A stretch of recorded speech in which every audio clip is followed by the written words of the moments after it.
महत्त्वाची बातमी पाहूयात। पालघर तालुक्यातल्या बोईसर तारापूर एमआयडीसी मधील एका कंपनीला पुन्हा एकदा आग लागली आहे। प्लॉट नंबर J149 मधल्या राहुल आर्ट या कंपनीला सकाळच्या सुमारास भीषण आग लागली होती। अग्निशमन दलाच्या 2 गाड्यांनी घटनास्थळी दाखल होऊन या आगीवर नियंत्रण मिळवण्यात यश आलंय। सुदैवाने कुठलीही जीवितहानी झालेली नाही। आगीचं कारण अद्याप अस्पष्ट असलं तरी तारापूर एमआयडीसी मधील कंपन्यांना सतत लागणाऱ्या आगीमुळे इथल्या कामगारांच्या आणि नागरिकांच्या सुरक्षेचा प्रश्न मात्र ऐरणीवर आला आहे। तर तारापूर एमआयडीसी मधील कंपनीला भीषण आग लागल्याची दृश्य आपण पाहतोय। पालघर तालुक्यातल्या बोईसर तारापूर या एमआयडीसी मधील एका कंपनीला ही आग लागली आहे। प्लॉट नंबर J159 मधल्या राहुल आर्ट या कंपनीला सकाळच्या सुमारास भीषण आग लागली होती।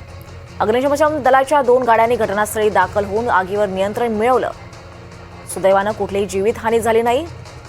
या आगीचं कारण मात्र अजून कळू शकलेलं नाहीये। तरी तारापूर एमआयडीसी मधील कंपन्यांना सतत आग लागल्यामुळे कामगारांच्या आणि नागरिकांचा सुरक्षेचा प्रश्न मात्र ऐरणीवर आला आहे। महत्त्वाची घटना आपण पाहतोय। पालघर तालुक्यातल्या बोईसर तारापूर एमआयडीसी मधील एका कंपनीला पुन्हा एकदा आग लागली आहे। प्लॉट नंबर J159 मधल्या राहुल आर्ट या कंपनीला सकाळच्या सुमारास भीषण आग लागली होती। इथे दृश्य आपण पाहतोय आपल्या स्क्रीनवर। तारापूर एमआयडीसी मधल्या या कंपनीला आग लागली आहे।